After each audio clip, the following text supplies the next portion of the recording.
Good evening, everybody. Good evening. My name is Bruce, and it is my privilege to serve as the minister of this congregation and my pleasure to welcome you all this evening as we gather here tonight to learn more about what's going on in our world. You know, these Great Decisions speaker series and discussions are one of my favorite times of the year around this church. And it is because I think that these, at least for me, I can say, that these presentations offer me the opportunity to practice that all-important spiritual virtue of humility. You know, because a lot of times the way all of these dynamics, all of these relationships, all of these policies are presented to us is it's this way or it's that way, it's right or it's wrong. There's one right approach, and that's what I get in my head. And one of the things I love about these speakers is they remind me just how complex all this is and all the different perspectives that I may not know about. And that is truly humbling. And, humility is not a virtue that we Unitarian Universalists talk a lot about, but I often think we should. So thank you all for being here this evening. I hope that tonight's program leaves you humbled yet inspired and also empowered to go out and make a positive difference in the world. Can everybody hear me okay? If you have any problems hearing, we have listening assisted devices out in the lobby. If at any point tonight you need to use the facilities, there's a men's and women's room to the right down the hallway this way as you exit, or we also have a gender-neutral restroom, which is located right off our main office, right where you first came in the doors. So, again, thank you all for being here, and now it's my pleasure to welcome Bob Handy to our pulpit. Bob?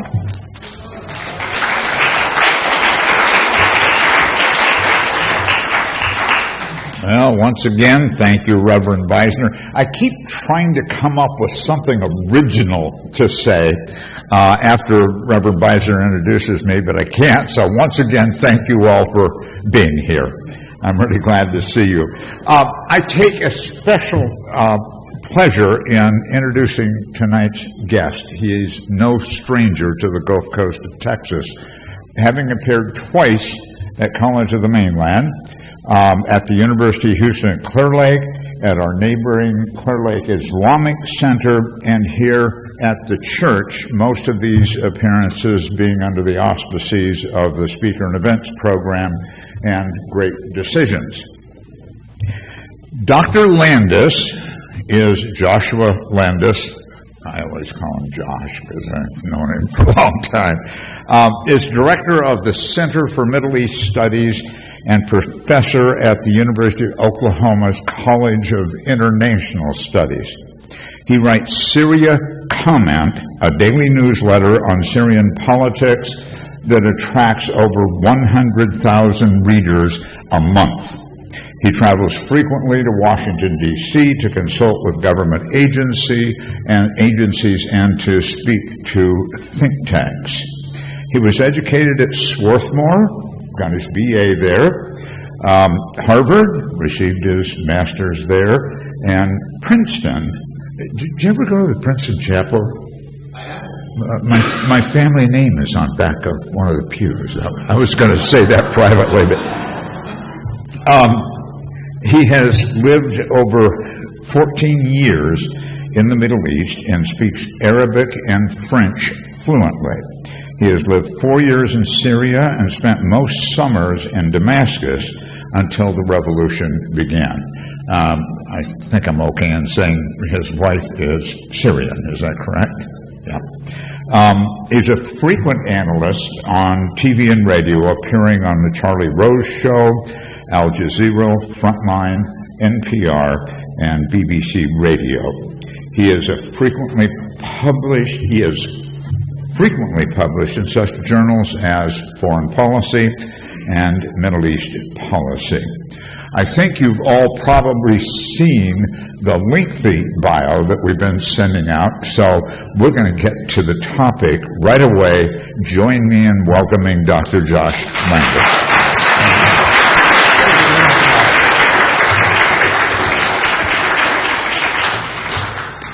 Thank you very much, Bob. And it's a real pleasure to be here back in this familiar environment. I was here 2 years ago, and I had a wonderful dinner with Earl, who came and picked me up at the airport, and with Brian, and I look forward to going out with some of you for drinks after this. But it's a real pleasure coming back to Texas and to Houston, where I have been a number of times before and gotten to know many of you in the audience. Let me begin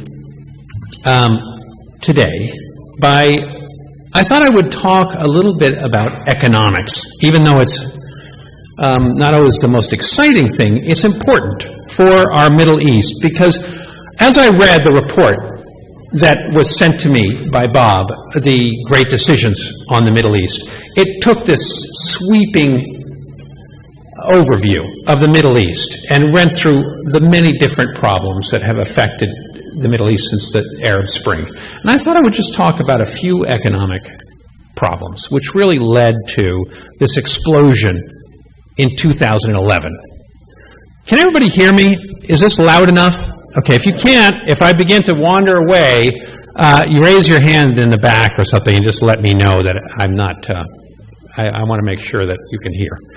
The Middle East, after the colonial period, after World War II, when Britain and France withdrew from the Middle East and independent governments established themselves, the people who took power, and it almost invariably was military officers who took power. Nasser, you'll remember, in Egypt, 1952, in Syria, the Ba'ath Party, in Iraq, the Ba'ath Party, and there were some monarchies, but mostly it was military officers who took power. They had been trained by the colonial powers during the interwar period. They were secular.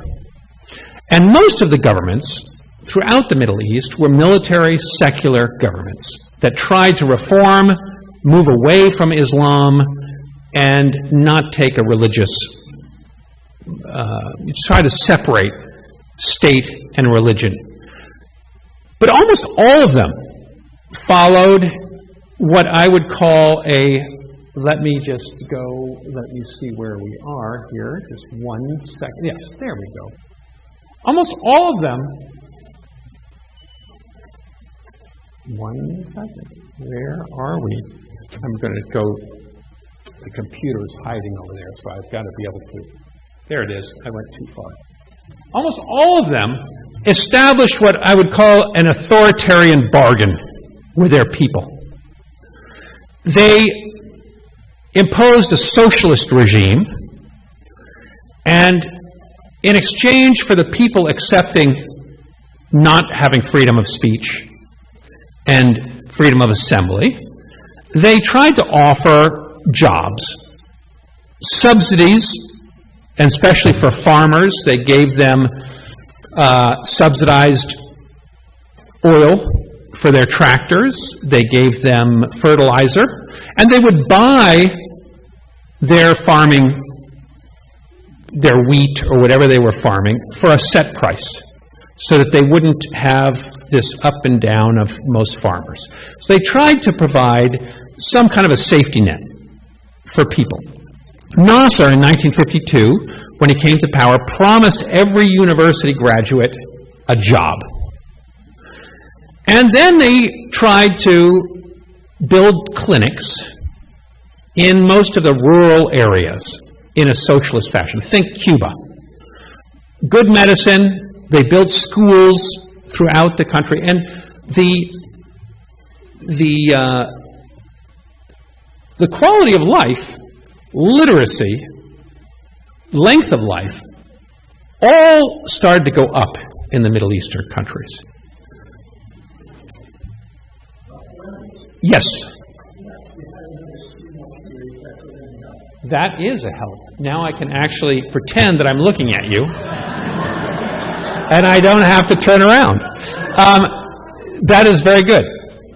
So, the problem with this authoritarian bargain is it was extremely expensive, because you had to offer jobs, and the public sector became bigger and bloated.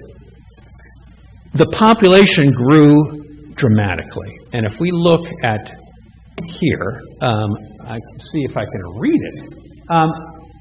This is people became very dependent on the government. And what you see here is that MENA means Middle East and North Africa. The people surveyed in the Middle East all believed that government should provide them with jobs and all of these safety nets. And if you go down, you can see Central America, EU, Latin America, Southern Asia, and it goes all the way to different parts of the world. But the Middle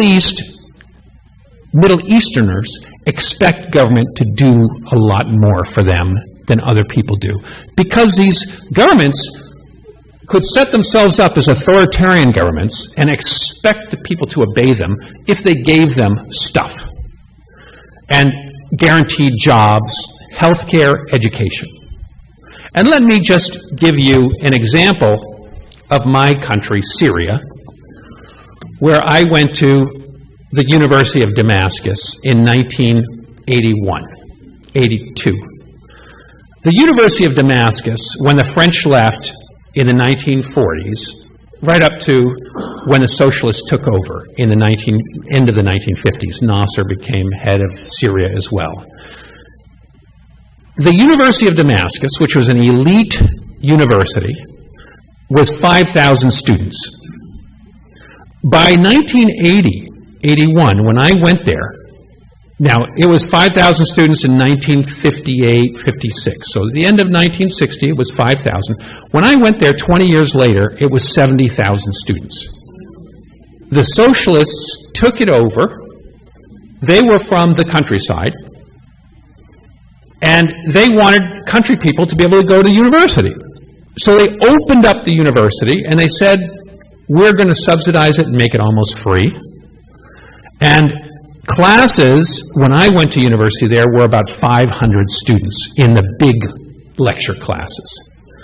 And you couldn't fit into the auditorium. There would be students hanging out in the back of the room.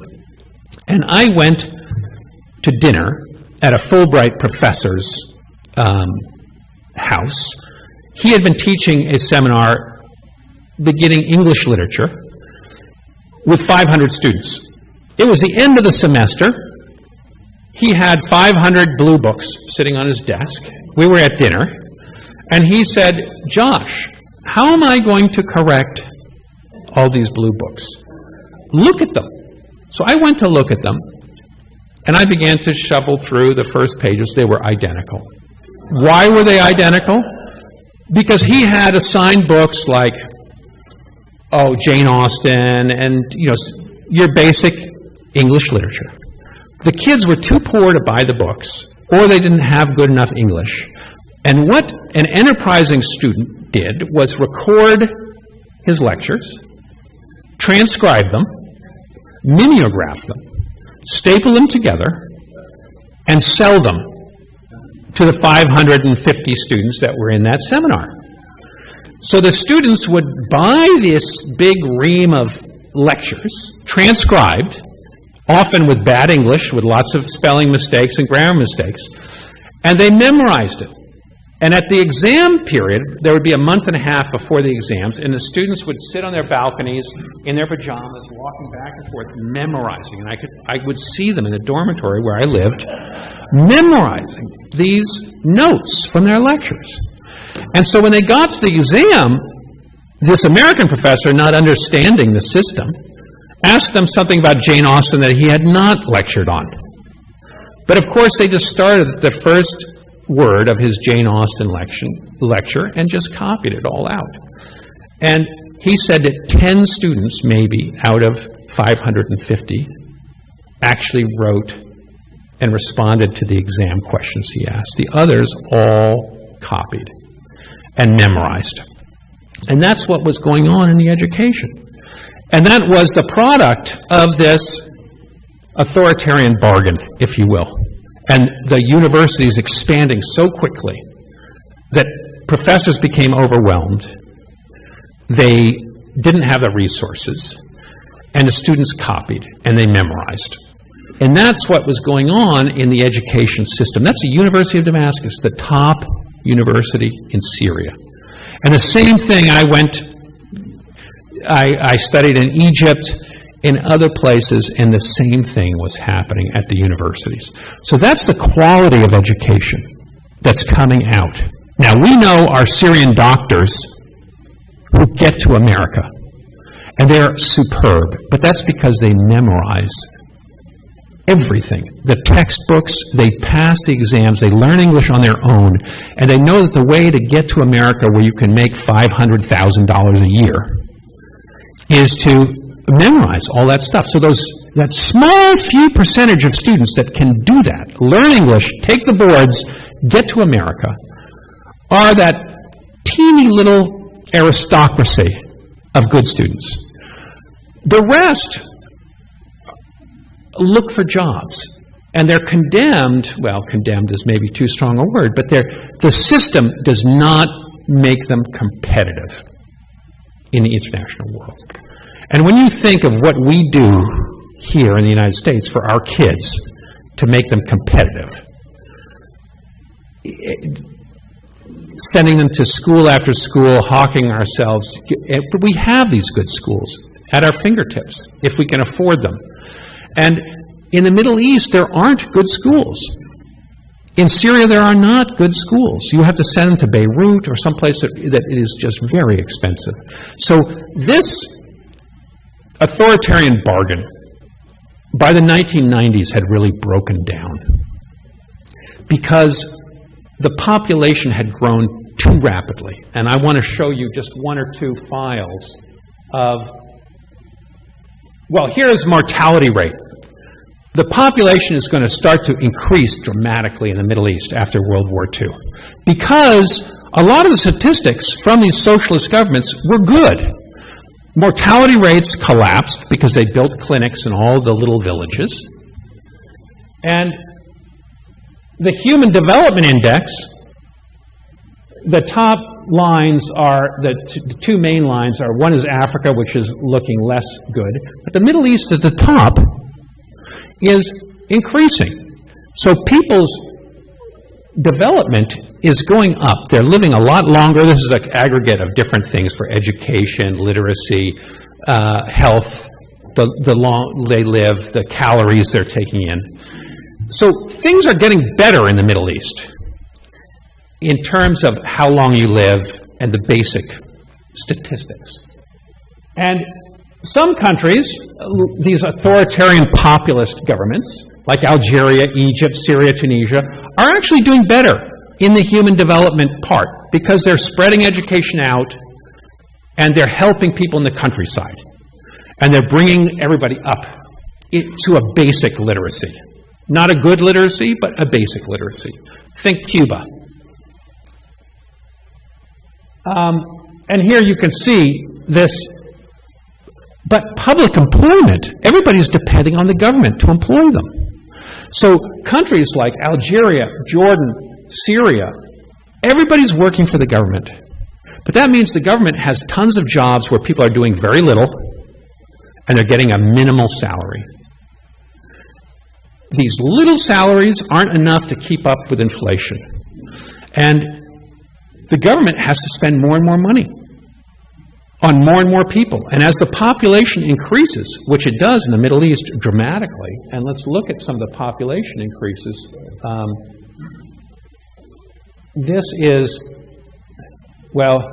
This is how many people in Middle Eastern countries are employed in the public sector.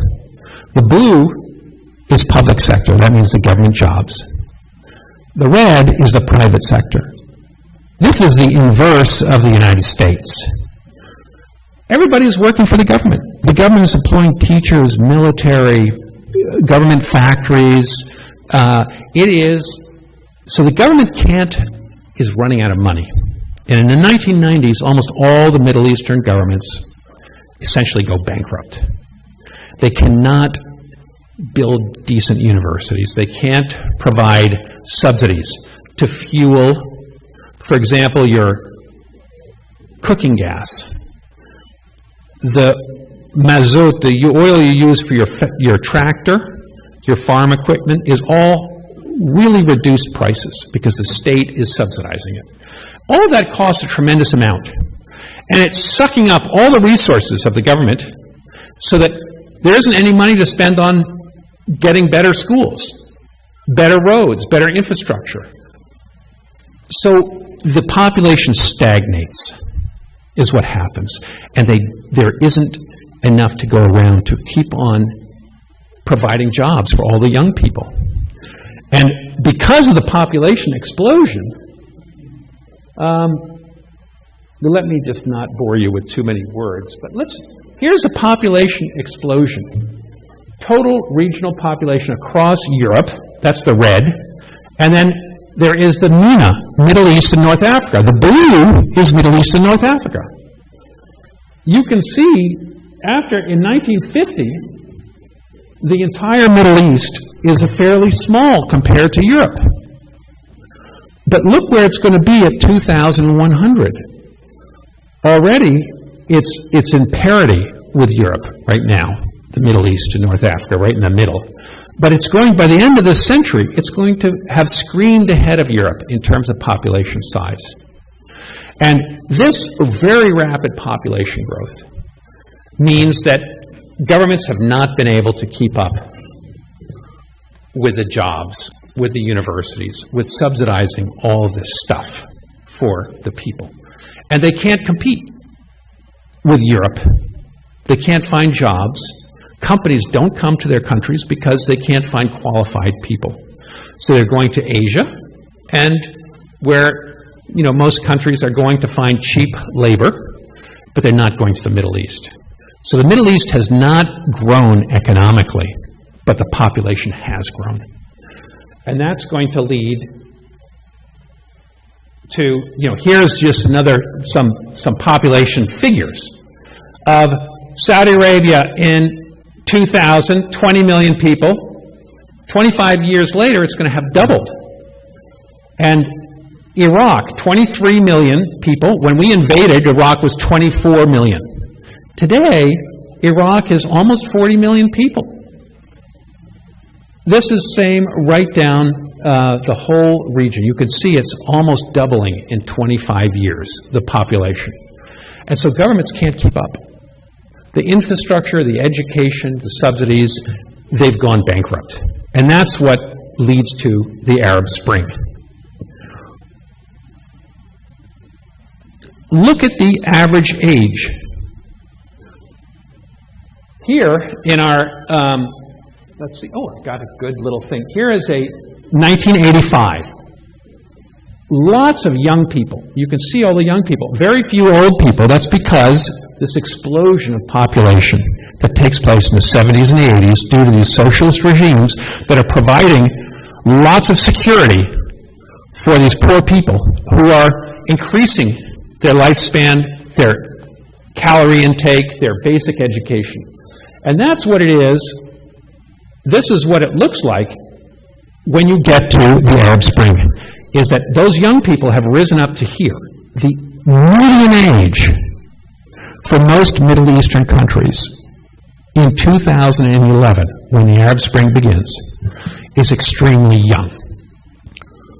Egypt, the median age in 2011 was 24 years old. Syria and Iraq, 21. Yemen, Gaza Strip, West Bank, Palestinians, 19. A little bit less than 19. So that means when you have a revolution, the high school is taking over. And if there's one statistic that social scientists can rely on a little bit, is if you have a revolution, what are the chances of a democratic government being stabilized at the end of it? If you have a young population, the chances are much less. At 30, if the median age of the population is 30 years old or older, you have more than 50% chance of getting a democratic outcome. But if you're younger, you have less, because young people are revolutionary. the Middle East is extremely young. And these numbers and this big population boom meant that the Arab uprisings didn't lead to a democratic consolidation.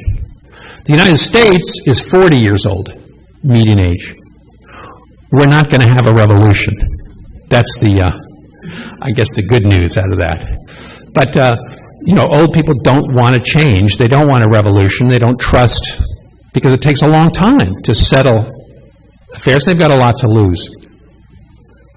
Also, democratic consolidation, the other sort of fairly reliable statistic, is that if you've got a per capita income of less than $10,000, your chances are less than 50% that you're going to consolidate a democratic outcome. You're going to get some kind of authoritarian regime. So if you're over 10,000 per capita income, you might get democracy. But the Middle East is a lot less. Syria is about $3,000 per capita income. And that's not too much from the norm. Now, the Gulf countries, where there's lots of oil, have much higher per capita income. And we can see some of these. Let me just see if I can, what I've got left here. Here's Gulf countries. This is the per capita income of some countries here. You can see Syria is $2,000. It's probably less than that today because of the civil war. But Iraq, $6,000. They have oil. You get down to Qatar and so forth, it's $97,000, the richest country in the world. Saudi Arabia, 24, 48 for Kuwait. But Turkey, a middle-class country, is about 10,000 per capita. Iran, much less. And of course, with American sanctions being renewed, Iran their currency has collapsed. Their per capita GDP is going down rapidly. Their oil sales have been halved in the last year because of American sanctions. So the chance of them coming through with any kind of democratic opening are going to decrease rapidly because of those sanctions and that reduced economic. But it doesn't look good for democratic future in the immediate future for the Middle East, because the statistics just don't support the kind of level of middle class living that you need in order to develop democracy. That's where the oil is. Oil doesn't lead to democracy either, because we call it the rentier state, because you don't have to tax people. And Saudi Arabia, Kuwait, others do not tax their people, they just give money. So there is no representation because there's no taxation. And the people don't demand representation because they're getting a lot of good stuff. In Saudi Arabia, your mortgage is subsidized, you get free education, free health care, almost everything is free. And that means you don't need to, the political pressure is off the government to offer democratic change. Let me just go. We're not going to do the price of oil. I think that's sort of boring, and you guys know all about it because you live in the oil belt here. Anyway, the oil countries are safe for the time being because they have this income. Now, of course, if oil price stays low, that's going to be a real challenge for Saudi Arabia and so forth. The Saudi Arabia break-even point for balancing their budget is $96 a barrel. They would need to be getting $96 a barrel for their budget to be balanced, for them to earn enough money from their oil to pay what they spend a year. And since oil prices collapsed several years ago, Saudi Arabia has been under intense pressure, as have the other oil countries, because they're not getting the kind of income that they need. So they're borrowing. And most of them can borrow for a long time because they have a ton of oil underneath them. 60% of all our known oil reserves are under that Gulf area. So they can borrow money. Saudi Arabia can borrow money for a long time to come, and Americans will probably happily lend it to them because they can mortgage their oil underneath their ground. But the rest of the Middle East, that's Syria, North Africa doesn't have that oil, and they don't have that kind of cushion. Let me stop there for a second on the economic stuff, because I wanted to talk economics because it's so important to understand why the Middle East exploded, why the violence, and why we haven't seen a democratic outcome, why the Arab Spring did not lead to a better world with democracies in the Middle East. Because the population is extremely young, it wasn't really well equipped to build democratic institutions. The government dominates everything. And in fact, almost all the governments, even the ones that changed, like Tunisia, have been too fearful to cut subsidies and to change the system so that it's more capitalistic. Because they have too many unemployed people, too many young people who want jobs, and that they fear for continued revolution. So they keep on providing them with free education, free health care, trying to. And it's bankrupting the countries. They're really stuck in a socialist impasse, if you will. Because to really privatize would mean throwing all these people out of their jobs, cutting government jobs, not offering people education, going back to private universities so that people pay for their education. It would be very difficult for them to do it. Let us talk. Yes? Okay. I'm going to switch my topic now to sectarianism and religious competition between Sunnis and Shiites.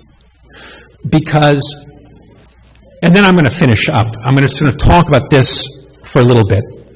Because the religious, in a sense, religious wars that are taking place today really mark the Middle East. The green that's centered around Iran is Shiite Muslims. The predominant Shiite centers is Iran. In the 15th century, the Ottomans took over the Ottoman Empire, which is the eastern part, and they were a Sunni Muslim empire. Iran was taken over by Safavids, and they converted everybody to Shiism. Think Henry VIII converting England to the Church of England because he didn't want the Pope to be meddling in his affairs, and it was a way to consolidate national identity and be against the Catholics. That's in a sense what Iran does, but with Shiism. And this sets up, but there are Shiites elsewhere. There are Shiites here along the eastern part of Saudi Arabia. 15% of Saudis are Shiites, and they're very badly discriminated against. They don't hold government positions, for example. The government has cracked down on them. Southern Iraq, 60% of southern Iraq are Shiites. Lebanon, Hezbollah, 1/3 of Lebanese are Shiites.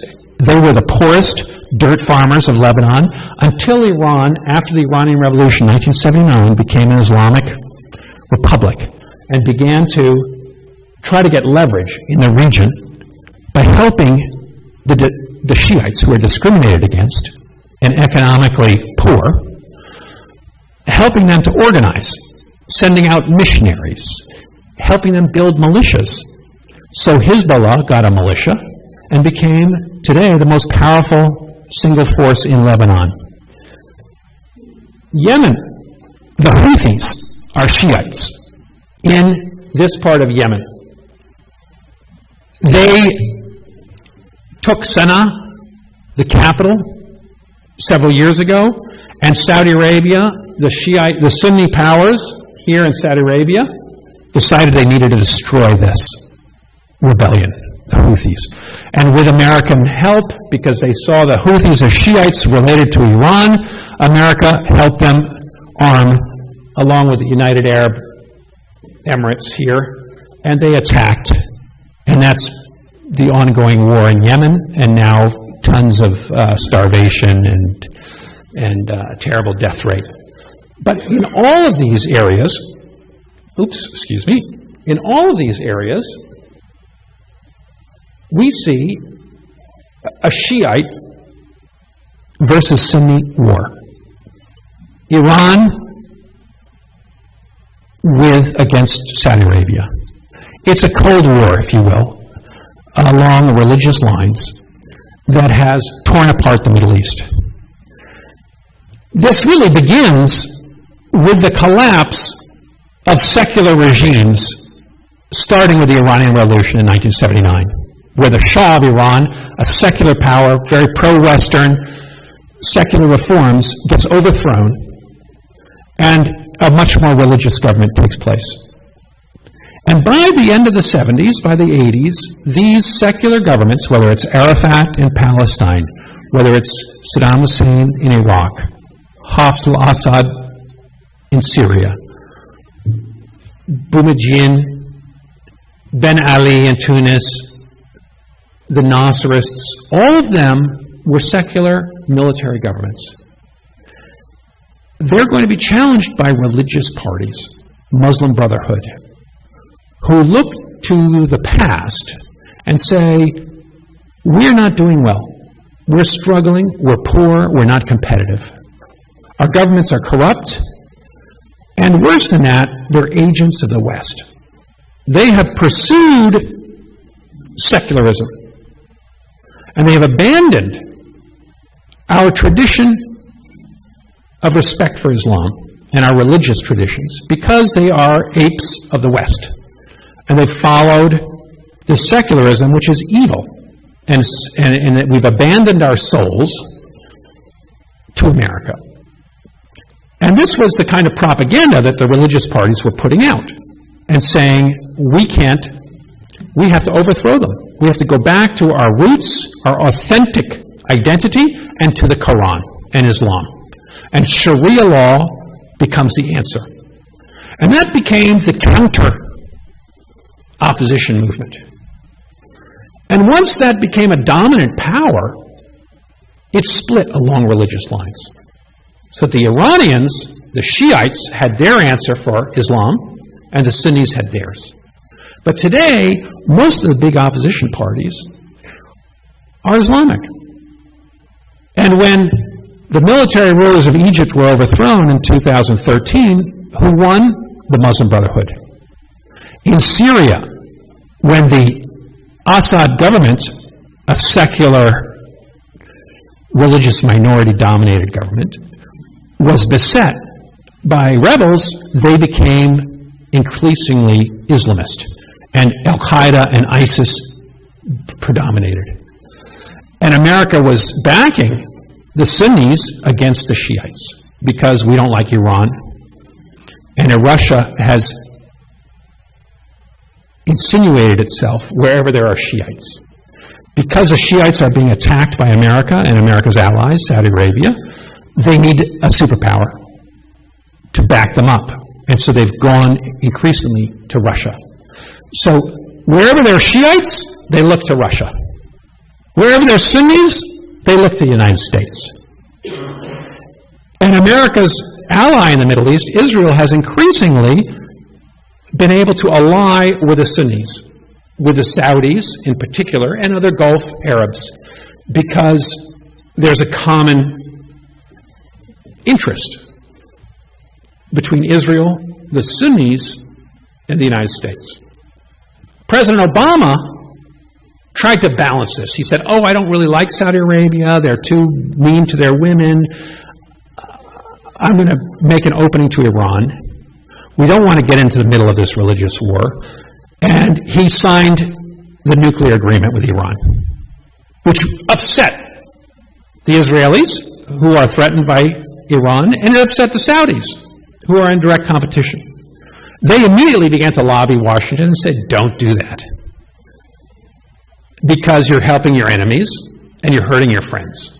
When President Trump won, he immediately reversed the Obama policy, scrapped the nuclear agreement with Iran that would have lifted sanctions, and double down on the side of Saudi Arabia and Israel, our allies in the Middle East. Help our friends, hurt our enemies.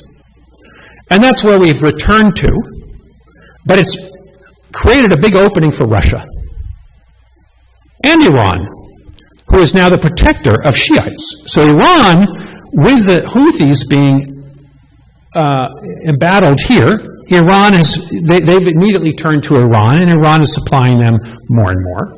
Iran has supplied the Syrian Shiites. The Assad government is a pro-Shiite government. Iran supplies Hezbollah in southern Lebanon.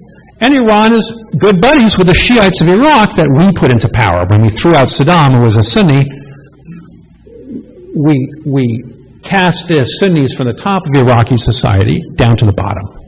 And they were in some ways allied with Saudi Arabia. And instead we put the Shiites on top, and immediately Iran and the Shiites became like this.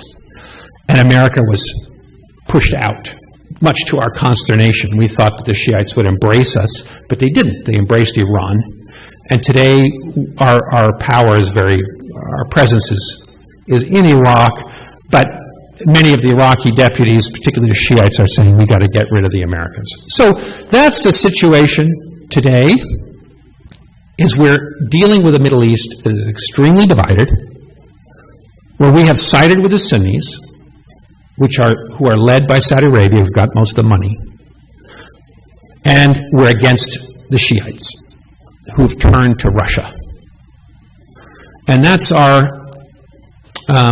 that's pretty much an overview of how we've gotten ourselves into a difficult situation, particularly in the northern Middle East, because in the northern Middle East, Lebanon, Syria, Iraq, Iran, there's a new security architecture where Shiite governments, the Assad government in Syria, Shiite government in Iraq, dominated by Shiites, Iran, and Hezbollah, which just got a lion's share of government power in a new government in Lebanon last week, much to America's consternation. It means that Iran has really locked up its influence in the north, which is why America is helping Kurds up here in the north and trying to establish bases with the Kurds and doesn't really want to leave, maybe wants to leave. And but because we don't have a lot of authority in the northern Middle East.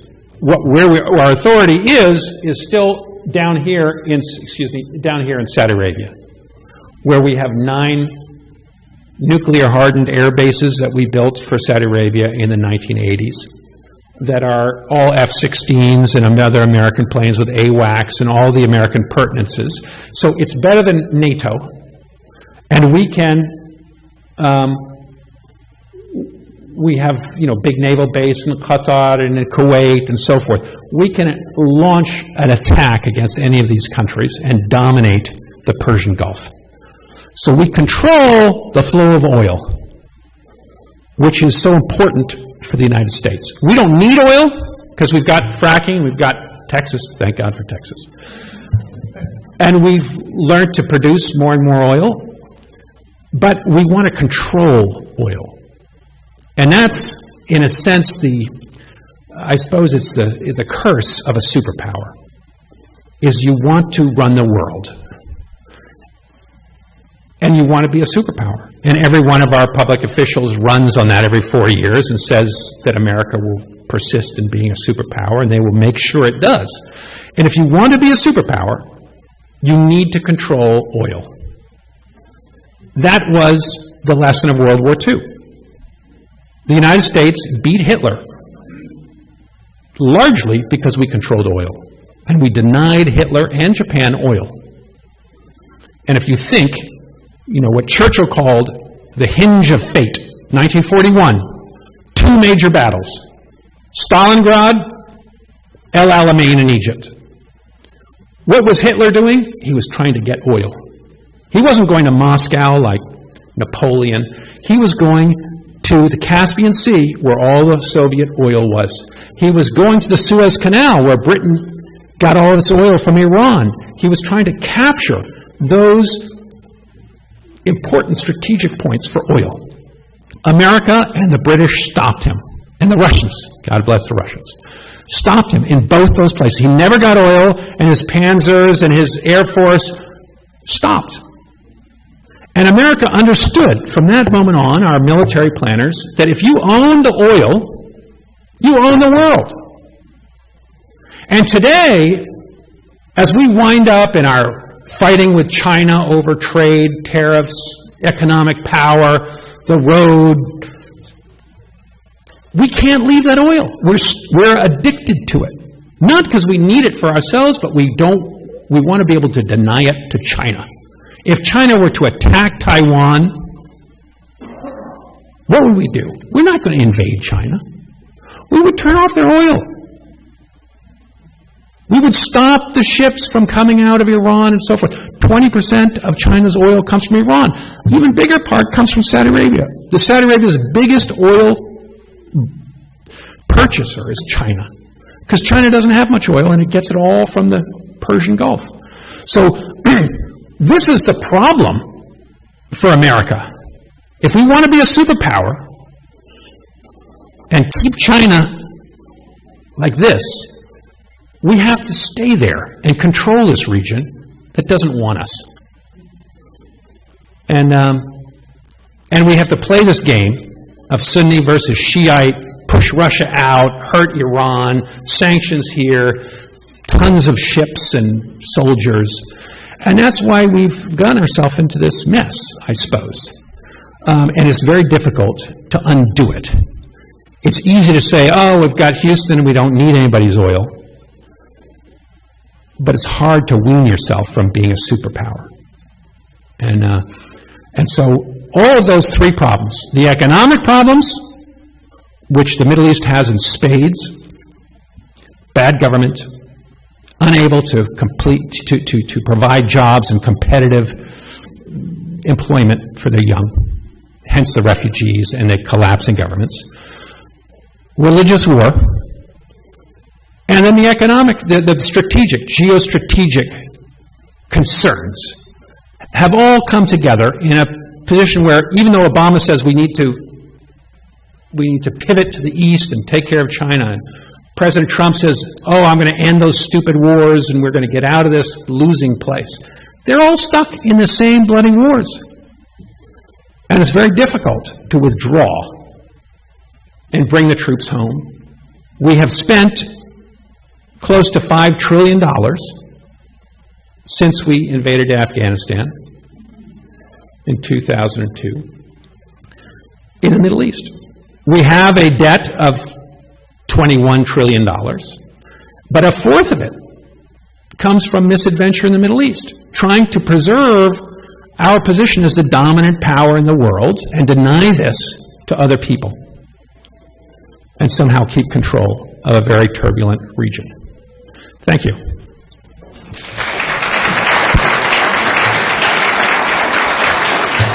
You ever think about running for president? Thank you. Thank you. I don't know if that's a curse or I'd love to take questions. We're going to take sides here.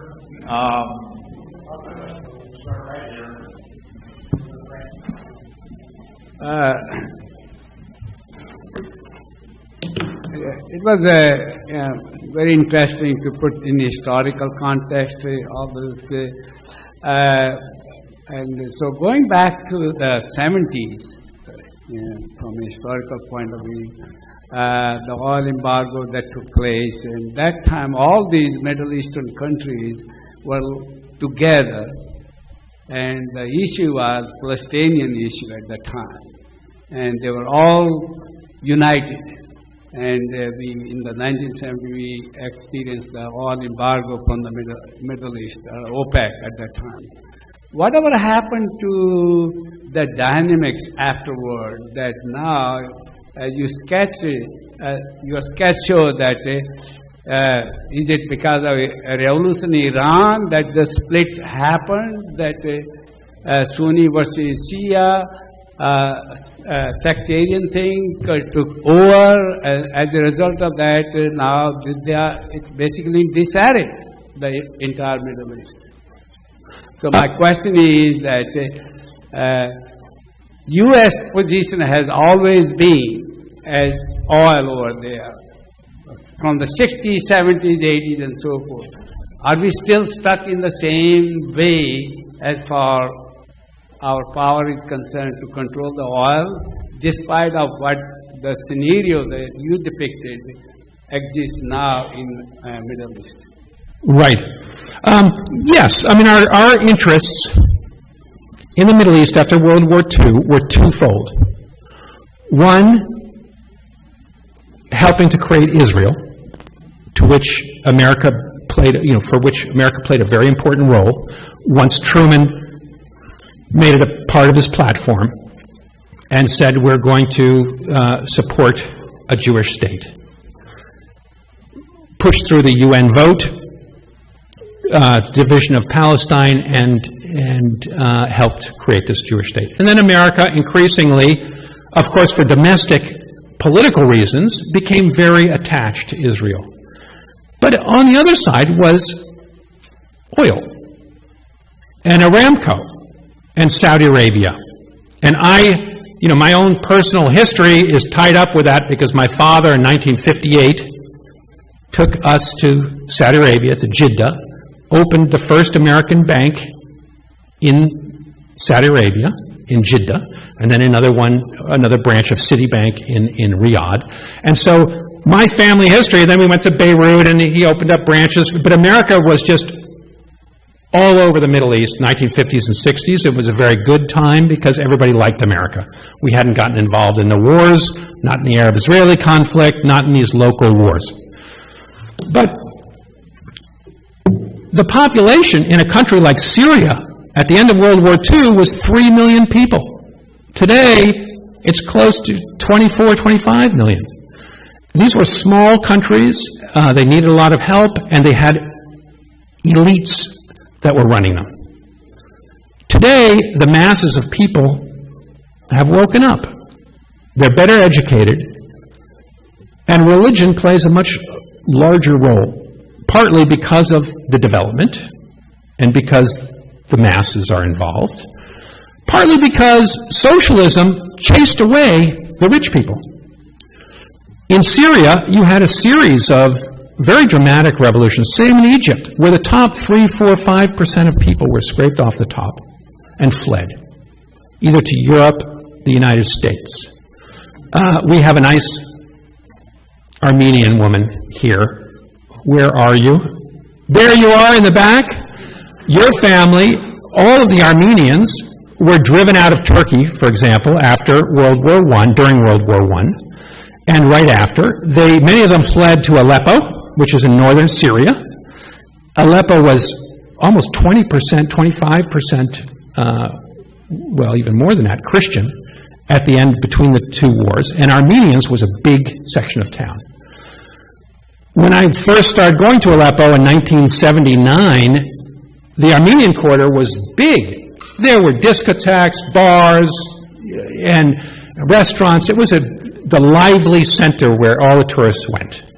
Today, that Armenian quarter has got, 5 Armenians left, something. It is more than that. But they're all gone. And they started leaving in the 60s with socialism, because the Christian schools were taken over by the state, and they lost a lot of their liberty. And the rich bankers began to leave. And that process means that the lower class people, and particularly countryside people, who are much more religious and less elitist, I suppose, became more powerful. And with them, more religion. You have the Iranian Revolution. Religion was used against these Western trained elites who got pushed out. And today you have the spread of a religious populism from one end of the Middle East to the other. And it's divided people along religious lines. It's also true that you have ethnic nationalism. So ethnicity also divides people. Kurds versus Arabs. Armenians versus Arabs. Armenians have gone to Armenia. You went to Armenia for a number of years after Aleppo, before coming to the United States. So Armenians all left to go to Armenia. Jews expelled from Europe, expelled from the Middle Eastern countries, and went to Palestine, where they, in turn, drove out Palestinians. And today, you've got a Jewish state with about 6 million Jews, and the Palestinians have lost tons of their land and are scattered. So ethnicity has been a dividing factor in national identity, nationalism based on ethnicity, but also increasingly a nationalism based on religion, because it's been powered by religion. And it's really the nationalism of religion that is, you can see that in Turkey today. And Erdogan uses his religion in order to gain power. And that sets him up against, Gulen and these other groups. So it's both of those things, and that's a long answer. I don't know if I've really answered why religion has become such a powerful force, but that's part of it. Yes? Do you have a short fix? The fix would be good education, which is, as an educator, is my fix for everything. It's my fix for Oklahoma.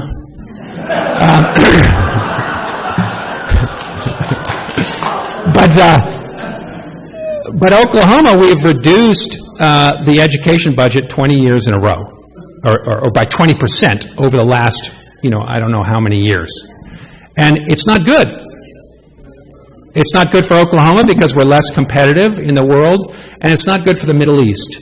But how do you get people to invest in the right things? Right. So that would be my one-stop shop. But it's not going to happen, unfortunately, because so many other things have to happen. Yes? I have a question.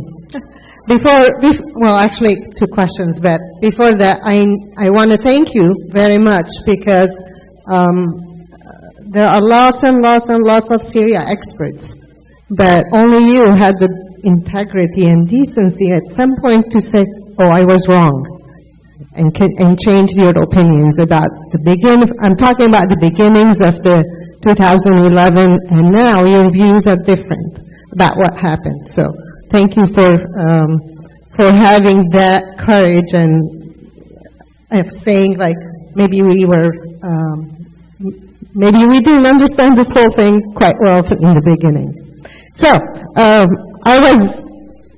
when you were lecturing, I was going back and forth with friends about your points that you were presenting. You mentioned three reasons for the mess in the Middle East: economy, religion, and American geopolitical expectations or estimation. Would you tell us a little bit more if there is any hope after all this mess in the Middle East, if American foreign policy learned something? Has American foreign policy gotten smarter?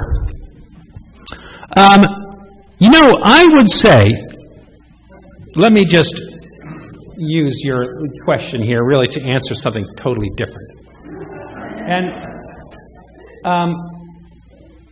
I want to look at a map. Here's a map of Syria today. And this is yellow area is dominated by the United States. North of the Euphrates. The Euphrates River comes down through Turkey like this to Iraq. And we have everything northeast of the Euphrates. Turkey has occupied this green area and has some authority in Idlib province. This is dominated by an Al-Qaeda spin-off here and is still sort of rebel-controlled. This is Turkey. That's the United States. America also owns this down here.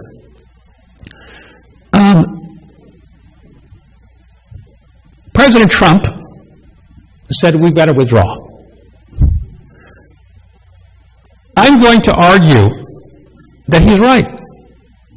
And I know that's going to be a shock to many of you because both the Democratic Party and the Republican Party roundly condemned him for wanting to get out of Syria.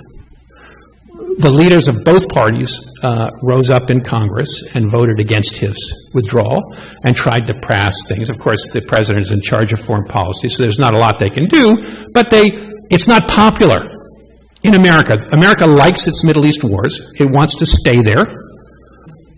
And let me spend 2 seconds saying why I think Trump is right.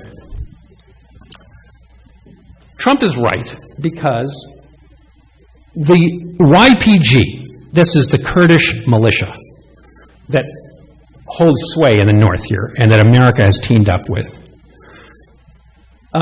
has helped the United States defeat ISIS, which owned all of this territory in here 2 years ago.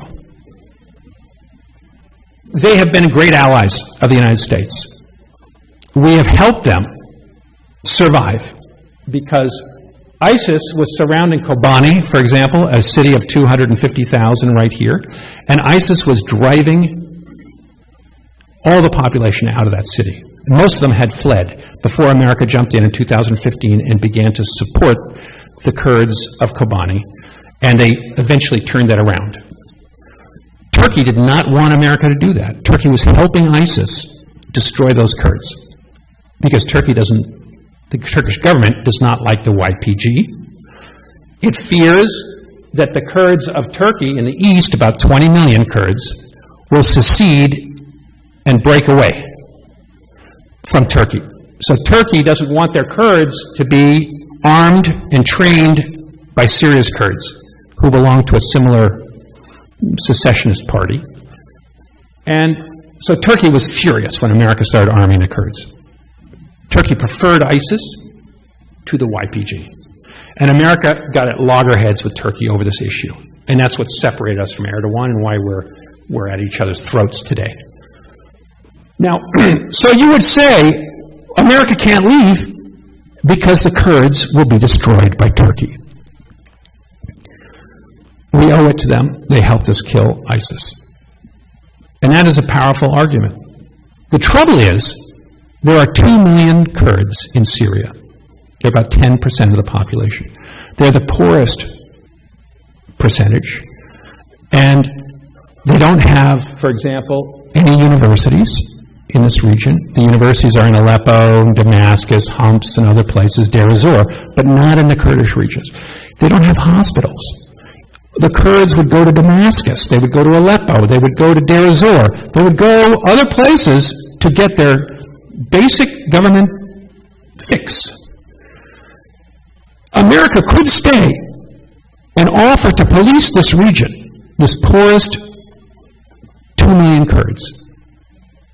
But it would have to stay there forever. Because the Kurds do not have money for an air force. They can never protect themselves. Because they're facing Turkey, which has F-16s and is part of NATO. They're facing the Syrian Air Force, which is supplied by Russia, which would bomb them and retake what they consider part of Syria, like this. So, if we stay there and promise the Kurds an independent nation, we can never leave. It's like Afghanistan. If you promise a liberal government in Afghanistan and you're going to defeat the Taliban, you better stay there forever. Because once you pull out, the Taliban's just going to come right back because you haven't re-educated the whole country. And that's the dilemma. Now the Kurds, I would argue, have been allies of Assad in the past. They can make a deal with Assad. Assad needs the Kurds to police northern Syria because ISIS and Sunni radicals, Sunni Islamists, were the ones who took this over, and they were fighting both Assad and the Kurds. So the Kurds and Assad are both minorities in Syria. They need to team up together. They teamed up in the past. When Assad withdrew from eastern Syria to the west to protect the big cities in Aleppo, Damascus, Homs, Hama. When he withdrew in 2012, he handed over administration of the East to the Kurds because he saw them as allies against the Arab Islamists, the Sunni Islamists. And so if Assad goes back up there, he will make a deal with the Kurds, and the Kurds will make a deal with him, and they will both keep their foot on the Sunni Islamists, which are ISIS, which neither of them likes, and other groups too, but ISIS was what we fear. We don't want them to come back. The trouble is we don't like Assad because he's on Iran's side. So we don't want to give it to him and let Iran, in a sense, expand, or Russia. So in order to defeat Iran and Russia, we have to stay in northern Syria. And it becomes part of this geostrategy. We could pull out. But of course we would have to facilitate Assad and the Kurds destroying ISIS, which we don't want to do. And we don't want the Turks in. So we don't want anybody to be there but us. And if you don't withdraw now, it's going to become harder and harder to withdraw. Once you establish other objectives than destroying ISIS, like pushing back Iran, then you're there for a long time to come. And I think it's stupid. America can't afford it. We're going to drive ourselves bankrupt. We're taking on more and more. To build a Kurdish nation in northern Syria is very difficult because they're a small power. Thank you. Yeah. All right. Thank you. This has been a wonderful talk. I was thinking along the line, I was thinking of, if you think of global climate change and its relationship with oil. Imagine, just suppose somehow we find this magic bullet and we find a way that we just don't need oil anymore because we found something else, some other way. Even militarily, we don't need the oil. How does that change everything in the Middle East? Well, that is the hope, right? That wind power, solar power, batteries, Elon Musk, we have a different future that disconnects from oil. The trouble is that's not going to happen like that. Yes, we're going to develop those things. The trouble is, today, I would make the argument, and I don't know if I'm right on this, but the world is increasing by 1 billion people every 12 years.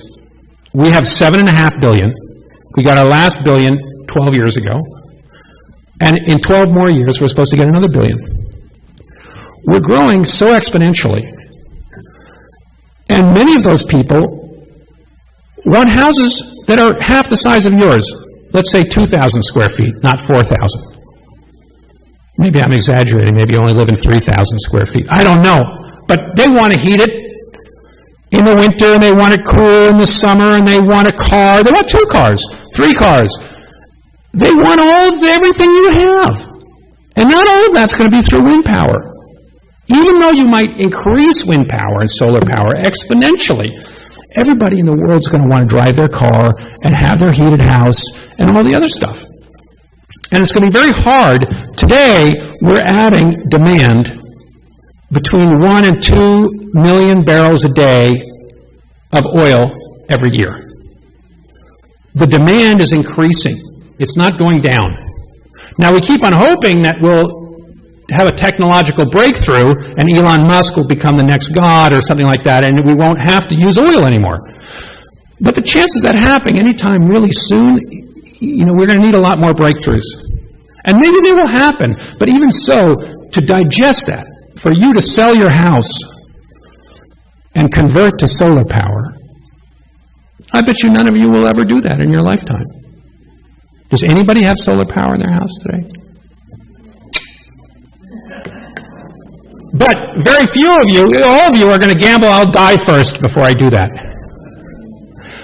I know I do. I think that way. But it'd be nice to convert, but it takes a long time. I guess that's the point I'm trying to make.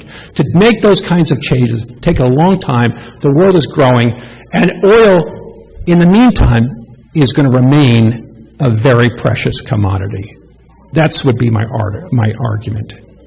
But ultimately, we have to wean ourselves off it. Yes? The first thing I wanted to go to was the positioning of the U.S. Via Russia and China. Now, Kissinger, who was speaking to Trump for quite a while before he went out there, has always been an advocate for splitting Russia away from China, and it seemed like that's exactly where Trump was going. Now, who in the Pentagon stopped them from going in that direction? Because right now, it seems like China and Russia are tied together. You know, they got a $120 billion investment in Venezuela right now that they're worried about, and they're going to not let it go that easily. And the last thing I wanted to talk about was, you brought up revolution, and you really need to split that. There's violent revolution, which we saw in Syria, which is always won by the military, the guy with the biggest gun. Nonviolent revolution, as we had in Egypt, was won by the people, and it was an election. It was done very quickly, and there was a lot of attention to making sure it didn't go as well as it should have, and Muslim Brotherhood won that one, but it was democracy for a while. And that's what wins, nonviolent revolution. Comment on those. Well, I think you're right. I think all of your points are well made. The United States needs to keep Russia and China from coalescing, and they need to keep Europe on their side. And the way we've pursued this, trade negotiations with China by withdrawing from the Asian economic talks and so forth has been very bad, I think. I think it's not going to play to our favor. I think Australia and a bunch of other of our allies have jumped in and are selling China all the things that we used to sell them, like soybeans and beef and stuff. And they're not going to want to let America back in. You're right. We have, in a sense, pushed a lot of people who should be on our side away. And it hasn't been very smart. Clearly, the United States is going to have to pay more attention to that, I think, in the future if they want to compete with China successfully on some of these issues. I think you're absolutely right. That's a good point to bring up. The revolutions, too. How do we, how the United States ultimately ended up going with its allies, Saudi Arabia and Israel, who did not want the Muslim Brotherhood to rule Egypt. And they supported Sisi. They bankrolled Sisi, the military dictator who threw them out. And we went along with it. And because of the power, because of our allies, and we didn't want to risk losing Egypt and pushing away our friends. And that's the difficulty of our position in the Middle East, because it's become a very much of a status quo. We've become a status quo power, where it's very difficult to really welcome change of a fundamental kind, especially one like the Muslim Brothers in Egypt, which is a big risk. So to build on the question of climate change. Yes, climate. If we look out at the near term, there is population growth and use of oil and all that stuff. But if we look out 30 and 40 years, a book just came out called The Empty Planet, The Empty Earth. When we start looking out 3 decades, they see a rapid drop-off of population because women just don't want to have kids, and especially in the Western world, and we're seeing that in China, and even in places like India. And so there's a lot of things that are happening which dramatically change the scale and scope of what's going to happen. I wonder where the near-term forces start meeting these bigger long-term forces, of looking for places like MENA to start populating other parts of the world that will be losing population.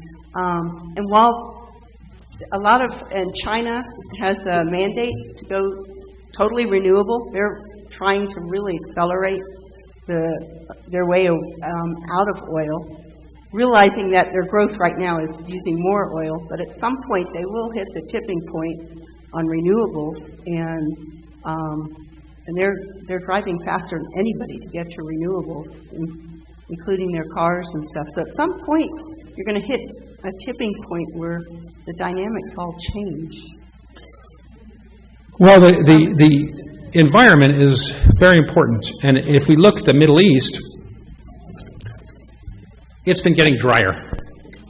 And one of the drivers of the uprising in Syria was a terrible 4 or 5 year drought. and not just the drought that was one of the worst we believe in the last 100 years, so over 100 years, is also that Turkey has built 23 different dams on the Euphrates and a number on the Tigris. So the Tigris water here has collapsed. And what left for Iraq is pitiful. Most of Syria's electric generation came from the Assad Dam here, as well as irrigation waters, which now are unavailable, and it's often polluted water. Then this drought. And this is part of one of the drivers of the uprising in Syria. But we look across the Middle East, the Sahara is getting bigger. The Sahara, of course, which goes across Africa, also continues across the Middle East, because the Saudi desert is really just a continuation of the Sahara. Sahara in Arabic is a word meaning desert, needless to say. And that desert stretches right up into Syria. The Arabian desert goes right up here into Syria and Iraq.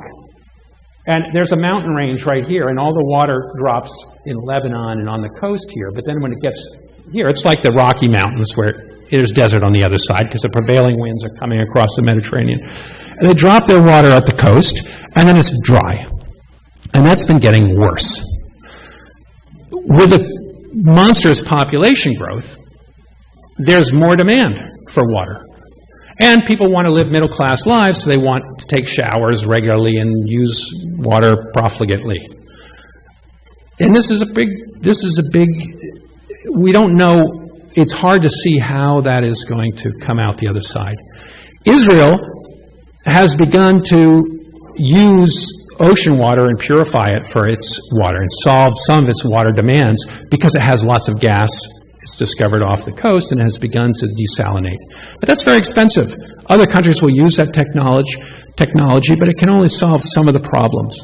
There are going to be immense problems in all of northern Africa, where the Sahara, that's what's with the central Congo, with the Congo and Central Republic, as well as Nigeria.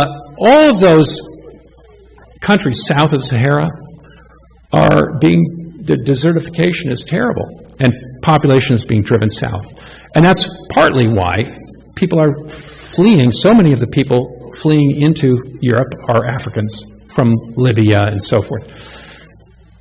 Africa is supposed to have about a quarter of the world population by the end of the century. It's growing at over 3% growth rate, the one part of the world that's really still growing at that fast rate. It will eventually, theoretically, as they become middle class, stop. But that's going to be a long time from now. And so the pressures are going to be tremendous. And I don't think, what's happening is everybody's building a wall. Because people like us who live in the first world don't want to share. Because sharing would be overwhelming. Especially when you look down at the future population growth. And the economic differences are so vast.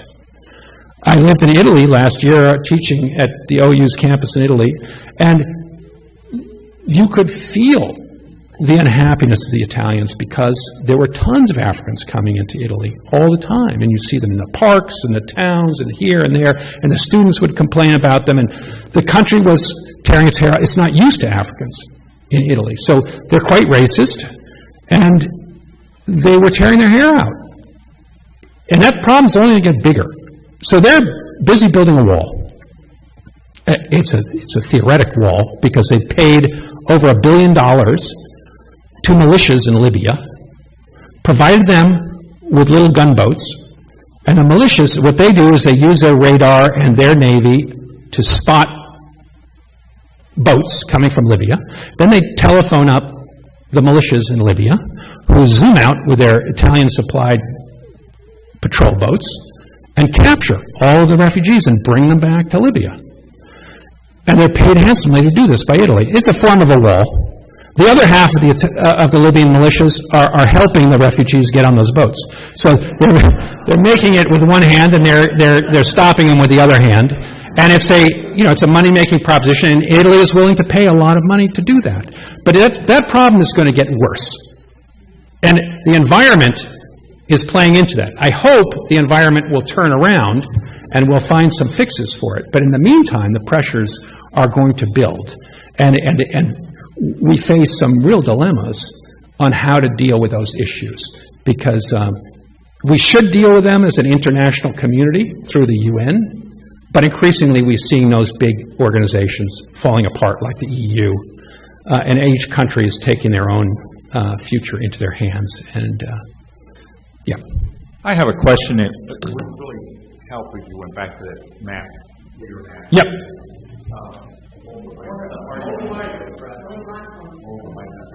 I'm sorry. If I can do it. That one. Okay, I'm going to even go back, because I've got a nice map of the larger Middle East coming up there. All right. But I really wanted the other one. You did? I wanted the one that had the greens and the greens and so on. I can do that. But it's okay. I don't need the map, actually. What my real question is, and you were arguing or making a point, not arguing, that the oil situation and the reason we want to do oil is that we want to have control of the oil going to China, is what you said, but you mean China and Russia both, I think. And for that reason, we want to kind of make Iran less important and less, push Iran down. And in doing that, what you also said is they only provide 20% of the oil. For China. Yeah. For China. It's imported oil. So, imported oil, yeah, right. So, 20% is 20%. I mean, they can just get 20% more from Saudi Arabia. Which is what we want them to do. We're trying to make them stop importing from Iran. What I really continually think about, and it's a radical question, and it has lots of political and other stuff with it, but I really think if we just stopped having a war with Iran, we'd be ahead. I mean, we'd be very much ahead. And the reason is that we're not in the middle of this, business about Saudi Arabia and Shiites, and we don't really care. Tell you the truth, pardon me if somebody's here is Shiite or Sunni, but I don't care which one. They're not part of our world. And what we've done is we've made this thing become such a inner competition and war of different sides that we don't even know which side we're on most of the time, if you really get down to it. I don't just understand really why we couldn't, make peace with Iran. And, that's clearly, you can see the economic advantages. What Iran would like to do, and has proposed, is to build, France was developing the gas. Iran has one of the biggest gas reserves down here. But Iran wanted to build a pipeline from here, where its main oil center is, right across Iraq and Syria to the Mediterranean, which would be very easy because it's just desert. It's flat, no mountains. And that would be by far the cheapest way for Iran to get its oil out of this region to Europe. And then it could connect to oil pipelines that are being built from Cyprus and so forth up towards Europe. Now, in theory, this would be good. It would be good for Syria and Iraq because they can rebuild and use the transit fees. There would be pilgrimage, there would be trade and roads going back and forth because it's desert here. It's easy to communicate between these ways. And never before has there been good relations between these four countries. Iraq was always an enemy of Syria, and they had borders that were closed. Same between Iran and Iraq, because of the Iran-Iraq war, and they were at each other's throats. So there's never been trade going east-west. It makes total sense to have east-west trade. We complain bitterly that Europe is becoming dependent on Russian oil. We just chastised the Germans, and we told them all that they're becoming Russian creatures and lapdogs and so forth, and we insulted them. But we don't let them get their oil from any place else. it would be smart to have Iranian oil undercutting Russian oil and feeding into Europe, because then you would have competition, and the Iranians would move closer to Europe, and they'd become less Islamist, I suppose, and more influenced by Europe over time. That you can envisage that kind of world, which is possible, but not in today's political climate, because Iran is our number one enemy. I don't think maybe Russia became our number, it's China, Russia, Iran, but Iran has been our number one enemy for a long time. And we've been trying to squish it, which we're doing. And Bolton, a national security advisor, just said yesterday in a long talk that Iran would not be able to celebrate its revolution in another year, that it will not be able to celebrate for another year because he expects their government to collapse under economic sanctions, which he promised to make worse and worse. So that's where we're headed with Iran. We're headed in the opposite direction that you're counseling, and I'm not sure what it will bring. One more question, Eric. I have the last question. Okay. Why do you think the government, whoever was running it at the time,